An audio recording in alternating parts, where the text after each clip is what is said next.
Existe um lugar no seu passado, um lugar que você não consegue evitar revisitar mentalmente. Talvez seja aquele emprego onde te humilhavam diariamente, aquela relação amorosa que te fazia sentir que nunca era bom o suficiente, aquela família que insistia em te tratar como a versão mais insignificante de você mesmo, ou até aquele grupo de amigos que te toleravam, como se a sua presença fosse um favor que eles te faziam. E mesmo sabendo que esse lugar te machucou, mesmo se lembrando exatamente de como você se sentia ali, algo dentro de você ainda quer voltar. Não é nostalgia, não é que você sinta falta do lugar ou das pessoas, é algo muito mais profundo e perturbador. É vício, dependência neurológica. E Nicolau Maquiavel observou isso há 500 anos, muito antes que a ciência pudesse explicar. Hoje, você vai entender por que seu cérebro te sabota, por que te empurra de volta a lugares onde te fizeram sentir pequeno.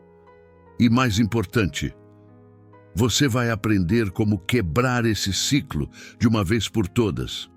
Mas antes de continuarmos, preciso que você entenda algo fundamental.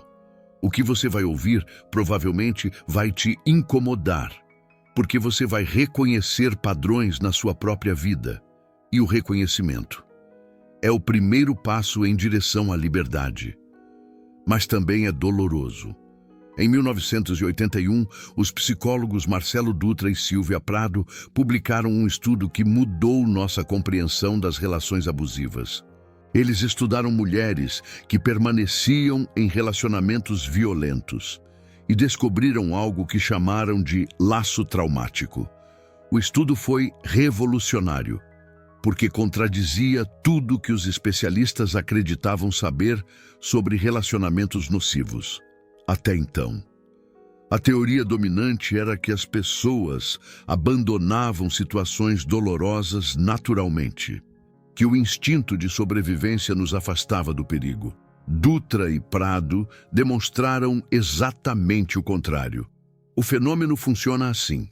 Quando uma pessoa experimenta ciclos de abuso seguidos de períodos de bondade, seu cérebro forma um vínculo extremamente forte com o abusador, mais forte, inclusive, do que os vínculos que se formam em relacionamentos saudáveis. Os pesquisadores identificaram 2 fatores-chave que criam este vínculo: um desequilíbrio de poder significativo entre as partes e um padrão de recompensa e punição intermitente. Quando ambos os fatores estão presentes, o cérebro entra em um estado de dependência, que se assemelha à dependência química. Isso parece contraditório. Por que alguém formaria um vínculo mais forte com quem lhe faz mal? A resposta está na neurologia. E é aqui que a coisa fica verdadeiramente perturbadora. Quando você experimenta dor seguida de alívio, seu cérebro libera dopamina. É o mesmo mecanismo que torna os caça-níqueis tão viciantes. Às vezes você perde, às vezes você ganha. Você nunca sabe quando virá a recompensa, e essa incerteza faz com que seu cérebro se obsesse em um relacionamento abusivo ou em um ambiente tóxico. Às vezes você recebe dor, às vezes você recebe amor, às vezes te humilham, às vezes te fazem sentir especial, e seu cérebro, buscando padrões, se torna viciado nesse ciclo imprevisível. Maquiavel observou este mesmo fenômeno nas cortes italianas do Renascimento.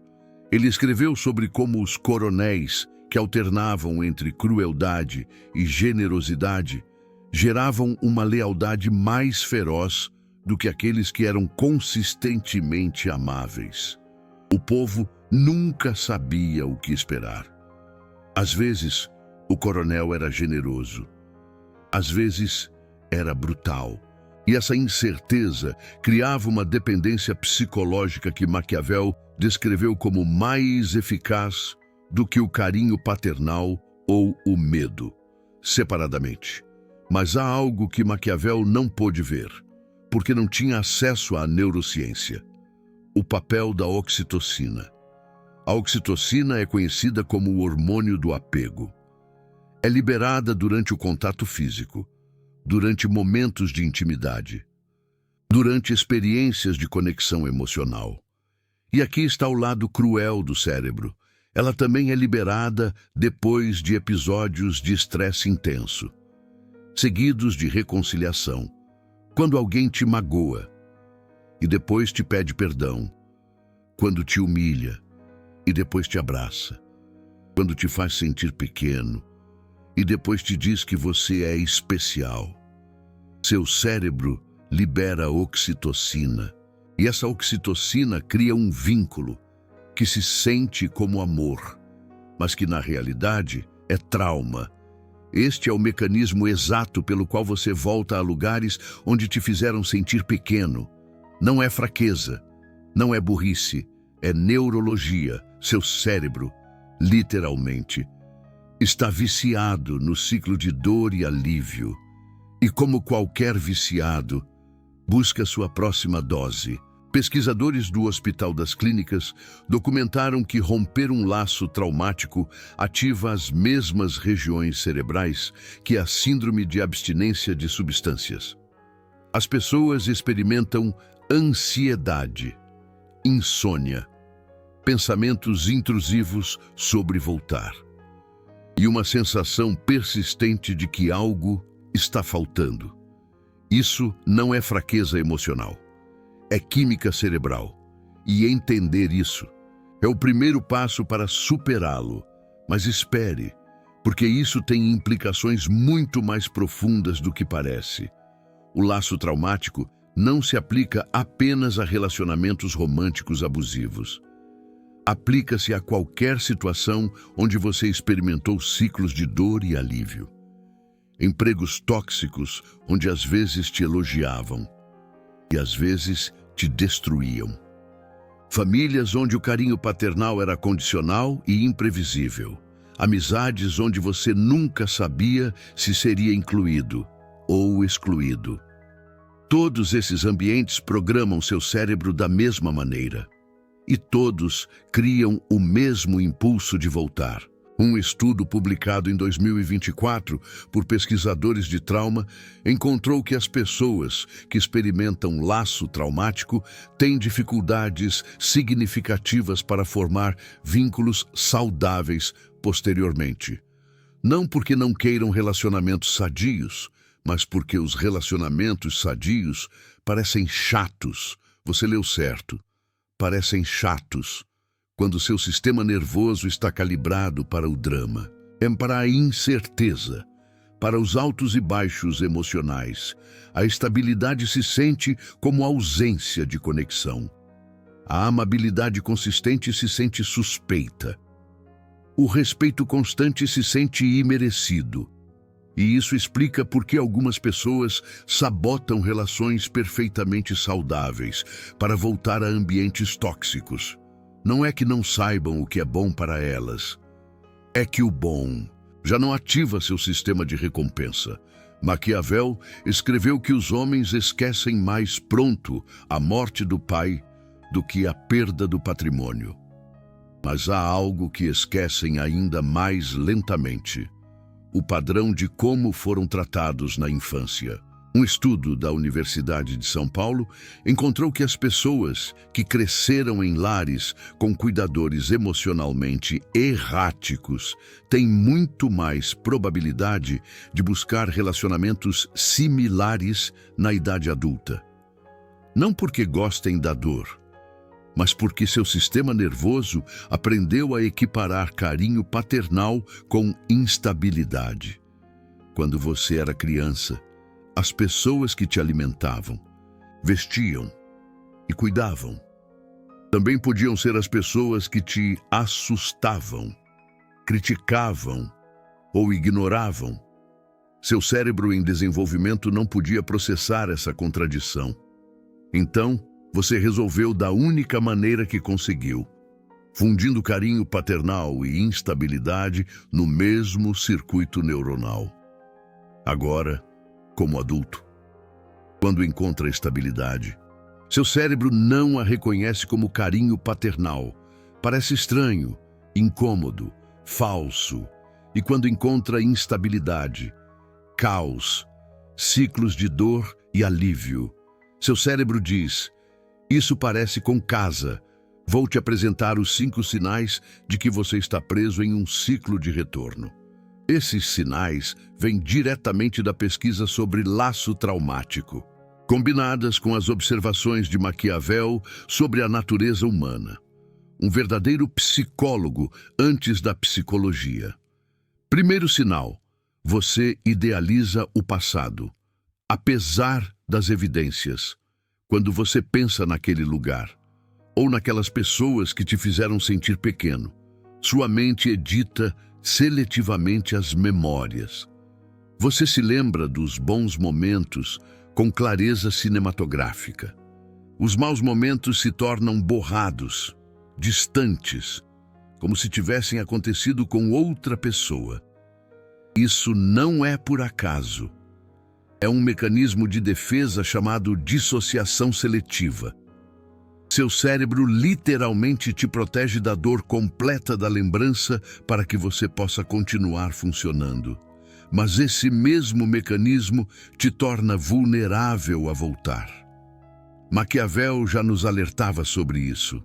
Ele escreveu que os homens julgam mais pelos olhos do que pelas mãos. Isso significa que nos deixamos levar pelas aparências, pelo que queremos ver, mais do que pelo que realmente tocamos e experimentamos. Quando você idealiza o passado, está vendo com os olhos da fantasia, não com as mãos da experiência. É como acreditar que o coronel da sua cidade sempre teve boas intenções, mesmo com todos os relatos de corrupção. Você escolhe ver o que quer, não a realidade. Segundo sinal, você sente que deixou algo incompleto. Há uma sensação persistente de que se você só tivesse dito algo diferente, feito algo diferente, sido algo diferente, as coisas teriam funcionado. Essa sensação de assunto incompleto te mantém atado ao passado, como uma âncora enferrujada. Os psicólogos chamam isso de efeito Zeigarnik. Nossa tendência a lembrar de tarefas incompletas melhor do que as completadas. Seu cérebro não consegue fechar o capítulo, porque sente que a história não terminou. Mas aqui está a verdade que dói. A história terminou. Terminou quando te fizeram sentir pequeno, repetidamente. Terminou quando sua dignidade foi sacrificada pela conveniência de outros. Terminou quando você teve que ser menos para que eles pudessem ser mais. Não há final alternativo te esperando se você voltar. Só há repetição do mesmo ciclo. É como tentar consertar um rádio quebrado com as mesmas peças defeituosas. Não vai funcionar. Terceiro sinal: você fantasia com a ideia de provar que eles estavam errados. Você imagina voltar transformado, mais bem-sucedido, mais atraente, mais poderoso, na sua fantasia. As pessoas que te humilharam finalmente reconhecem o seu valor, finalmente se arrependem, finalmente te veem. Essa fantasia é uma armadilha. Maquiavel observou que a natureza humana não muda. As pessoas que te fizeram sentir pequeno não vão ter uma revelação mágica quando te virem bem-sucedido. Elas vão encontrar novas formas de te minimizar. Vão atribuir seu sucesso à sorte. Vão procurar defeitos na sua armadura renovada. É como esperar que um político corrupto mude da noite para o dia. Impossível. E o pior, se você volta buscando validação delas, está dando poder sobre você novamente, está dizendo que a opinião delas ainda importa, que você ainda precisa que te vejam. Isso não é triunfo, é dependência disfarçada de vingança. Um estudo da revista Mente e Cérebro encontrou que as pessoas que voltam a ambientes tóxicos buscando vingança relatam níveis de satisfação ainda menores do que antes de voltar. O reconhecimento que buscavam nunca chega da forma que imaginaram. E quando chega, se sente vazio, porque vem das pessoas erradas. O verdadeiro triunfo não é que eles te vejam diferente. É que você já não precise que te vejam, que você se liberte das correntes da aprovação alheia. Quarto sinal, você minimiza o impacto que tiveram em você. Quando você fala dessas experiências, usa frases como "não foi para tanto", "já passei por piores", "pelo menos aprendi alguma coisa". Essas frases são mecanismos de defesa que te permitem manter a porta aberta ao retorno. Se você realmente reconhecesse o dano completo que te fizeram, se permitisse sentir a magnitude total de como te diminuíram, voltar seria impensável. Então sua mente minimiza, suaviza, justifica. É como tentar esconder uma rachadura enorme na parede com um pouco de massa corrida. Não resolve o problema, mas a minimização tem um custo. Te impede de sanar completamente e te mantém em um limbo onde o passado tóxico segue sendo uma opção viável. Quinto sinal, você confunde familiaridade com conexão. Quando você pensa em voltar, há uma sensação de conforto. Você sabe como as coisas funcionam ali. Você sabe o que esperar. Você sabe como navegar o ambiente. Mesmo que esse ambiente te dane, essa familiaridade se sente como conexão, se sente como pertencimento, se sente como lar. Mas não é. É simplesmente seu sistema nervoso reconhecendo padrões aprendidos. É seu cérebro dizendo, já sei como sobreviver aqui. Não é o mesmo que já sei como prosperar aqui. Pesquisas mostram que pessoas que escapam de ambientes tóxicos frequentemente experimentam uma sensação de vazio ou desorientação inicial. Não porque o novo ambiente seja ruim, mas porque é desconhecido. E o desconhecido ativa respostas de ansiedade, que podem ser confundidas com falta de conexão.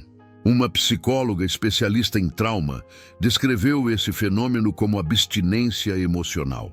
Seu sistema nervoso está tão acostumado aos altos e baixos, que a calma se sente como um tipo de morte.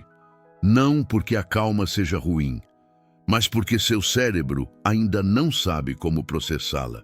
É como um viciado em cafeína que se sente estranho quando tenta relaxar com um chá. Essa é a razão pela qual muitas pessoas que finalmente encontram relações saudáveis as sabotam. Não é autodestruição consciente. É um sistema nervoso desregulado buscando o que conhece. Agora vem a parte prática. Como você reprograma seu sistema nervoso para não voltar jamais? Maquiavel escreveu que um coronel sábio deve distinguir entre o que é necessário e o que é desejável. O que seu cérebro deseja. O retorno ao ciclo familiar de dor e alívio não é o que você precisa. O que você precisa é segurança, consistência, respeito. A primeira estratégia é o contato zero real, não o contato zero negociado. Muitas pessoas tentam o contato zero, mas deixam portas abertas, mantêm um número de telefone guardado por si acaso, seguem revisando perfis de redes sociais, perguntam a conhecidos mútuos como estão essas pessoas. Isso não é contato zero, é contato reduzido. E o contato reduzido mantém ativo o circuito de adicção. Para reprogramar seu sistema nervoso, você precisa de eliminação completa de estímulos. Cada vez que você revisa, cada vez que pergunta e cada vez que pensa ativamente em voltar, está dando uma microdose de dopamina ao seu cérebro viciado. Elimine tudo.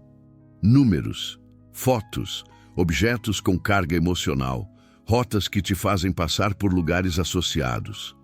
Trate isso como o que é. Desintoxicação. É como se livrar de todas as lembranças de um relacionamento abusivo, para que você possa finalmente seguir em frente. A segunda estratégia é saturar seu sistema com experiências de segurança consistente. Seu cérebro está calibrado para o drama, porque isso é o que conhece. Para recalibrá-lo, você precisa expô-lo repetidamente a experiências de conexão previsível e segura. Isso pode parecer entediante no começo. Pode parecer que está faltando algo. Essa sensação é abstinência. Seu cérebro sentindo falta da sua droga.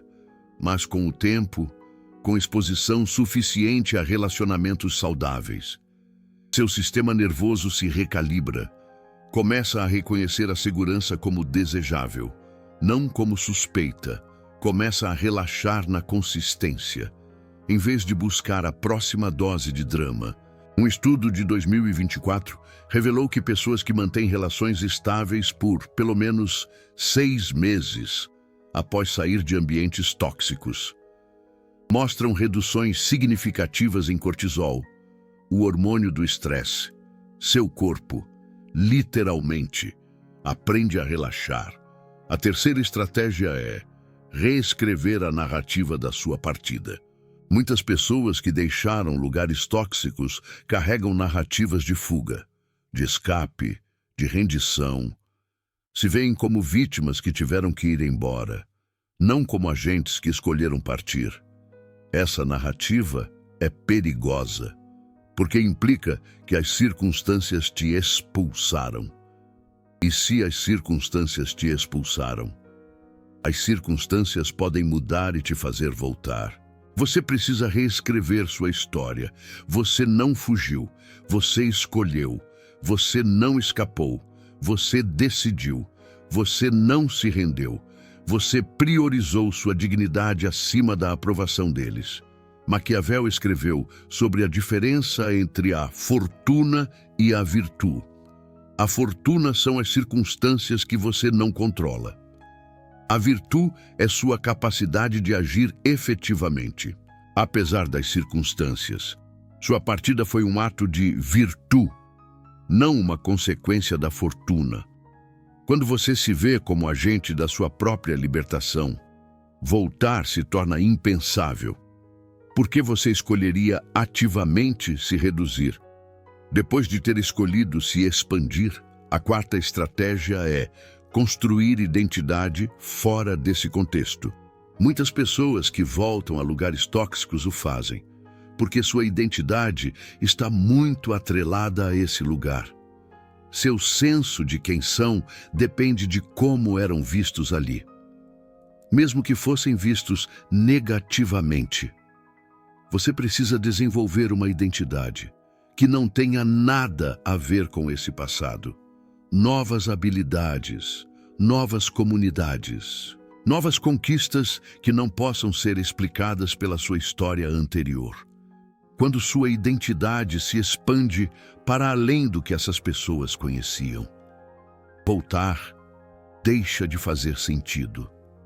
O que você vai demonstrar a pessoas que não conhecem quem você se tornou? Por que você buscaria a validação de quem só conhece sua versão reduzida? O grupo de terapia de São Paulo encontrou em seus estudos que as pessoas que desenvolvem novas habilidades e comunidades, depois de deixar ambientes tóxicos, têm taxas de retorno significativamente menores. Não porque tenham esquecido o passado, mas porque o presente se tornou muito valioso para arriscar. Seu passado te definiu por um tempo, mas não tem que te definir para sempre. E cada dia que você investe em construir algo novo, é um dia que te afasta do impulso de voltar ao que era velho. Maquiavel construiu sua identidade completa em torno do seu trabalho como conselheiro político. Quando foi exilado de Florença, não voltou a implorar por seu antigo posto. Ele escreveu O Príncipe. Criou algo novo. E essa criação o fez maior do que qualquer posição que lhe haviam tirado. A quinta estratégia é aceitar que alguns círculos não se fecham. Existe uma fantasia cultural de que toda história precisa de um final satisfatório, que você precisa confrontar aqueles que te magoaram, que você precisa ouvir um pedido de desculpas, que você precisa fechar o capítulo com alguma classe de resolução dramática. Essa fantasia te mantém atado. A realidade é que a maioria das pessoas que te fizeram sentir pequeno nunca vão reconhecer isso, nunca vão se desculpar sinceramente, nunca vão entender o impacto que tiveram. E se você está esperando esse momento para poder avançar, você vai esperar para sempre. O fechamento que você busca não vem deles, vem de você. E vem da decisão de que a opinião deles já não determina seu valor. Vem da aceitação de que algumas histórias terminam sem final. E isso está tudo bem. Um pesquisador de trauma expressou isso desta maneira: o fechamento não é um presente que os outros te dão. É uma permissão que você se dá a si mesmo para deixar de esperar. Enquanto você seguir esperando uma desculpa, um reconhecimento, uma validação, você segue atado. O momento em que você deixa de esperar é o momento em que você finalmente é livre. Isso pode soar duro, pode parecer se render, mas não é. É a forma mais pura de vitória. Deixar de precisar que o passado se resolva, para poder avançar para o futuro. Maquiavel nunca recebeu o reconhecimento que merecia em vida. Morreu no exílio, sem que Florença lhe devolvesse sua posição. Mas seu fechamento não dependia deles. Seu fechamento foi O Príncipe, uma obra que sobreviveu 5 séculos, enquanto seus detratores foram esquecidos. Se este vídeo está te fazendo ver padrões que você não havia reconhecido, se você está entendendo pela primeira vez, porque segue pensando em voltar a lugares que te magoaram, preciso te pedir algo. A informação que você acabou de receber vem de anos de investigação em psicologia do trauma, combinada com uma análise profunda das observações de Maquiavel sobre a natureza humana, o laço traumático, a recalibração do sistema nervoso, os 5 sinais de retorno, as 5 estratégias de libertação, o botão de valeu demais, que você vê aí embaixo. Não é só apoio financeiro, é uma declaração. É dizer, preciso de mais conteúdo que me ajude a reprogramar minha mente. Preciso de mais verdade que doa para poder sarar. Há canais que te dizem o que você quer ouvir. Este canal te diz o que você precisa ouvir. E esse tipo de conteúdo requer investigação, tempo e a vontade de incomodar, para iluminar. Se você valoriza isso, o coração dourado está te esperando. Quero terminar com uma reflexão que Maquiavel teria apreciado. O poder real não é a capacidade de dominar outros. O poder real é a capacidade de não ser dominado pelo seu próprio passado. É a liberdade de escolher seu futuro, sem que as feridas de ontem ditem suas decisões de hoje. Cada vez que você pensa em voltar a um lugar onde te fizeram sentir pequeno, você está deixando que o passado governe seu presente. Você está cedendo seu poder a pessoas que provavelmente nem sequer pensam em você. Maquiavel escreveu que é melhor ser temido que amado. Se você não pode ser ambos, mas há algo melhor do que ser temido ou amado por outros. Ser livre da necessidade da opinião deles. Quando você deixa de precisar que te vejam, que te validem, que te aprovem, você se torna invulnerável. Não porque não possa ser ferido, mas porque seu valor já não depende de quem tenta te ferir. Isso é poder. Poder sobre você mesmo. Poder sobre sua narrativa. Poder sobre seu futuro. O lugar onde te fizeram sentir pequeno não tem nada a te oferecer, nenhum fechamento, nenhuma vingança, nenhum carinho paternal que valha o preço da sua dignidade. A única coisa que você vai encontrar se voltar é o mesmo ciclo de dor e alívio que te manteve preso antes. A mesma dependência neurológica, a mesma sensação de que desta vez será diferente, seguida da mesma evidência de que não é. A pergunta que você deve se fazer não é: será que eu deveria voltar? A pergunta é: por que meu cérebro ainda quer voltar? E o que eu preciso para reprogramá-lo?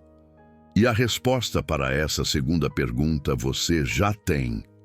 Contato zero real, saturação de experiências seguras, reescrever a sua narrativa, construção de uma nova identidade, aceitação de que alguns ciclos não se fecham. 5 estratégias. 5 passos rumo à liberdade. 5 formas de dizer ao seu passado: você não tem mais poder sobre mim. E aqui está algo que a maioria dos vídeos sobre este tema não te diz. O processo não é linear. Haverá dias onde o impulso de voltar será quase irresistível. Haverá noites onde as lembranças editadas parecerão mais reais que o seu presente. Haverá momentos onde a familiaridade da dor parecerá preferível à incerteza do novo. Esses momentos não significam que você está falhando, significam que você está sanando. A recaída mental, pensar em voltar, mesmo que não o faça, é parte do processo de desintoxicação. O importante não é não ter esses pensamentos. O importante é não agir sobre eles. Com o tempo, com distância suficiente, com experiências novas suficientes, os pensamentos se tornam menos frequentes, o impulso se enfraquece e um dia você se dá conta de que já não pensa em voltar, não porque tenha esquecido, mas porque finalmente sanou. Comente aqui embaixo, sem dar nomes nem detalhes identificáveis. Descreva brevemente o lugar ou a situação a qual você sentiu o impulso de voltar, mesmo sabendo que te machucou. Eu não quero fofoca.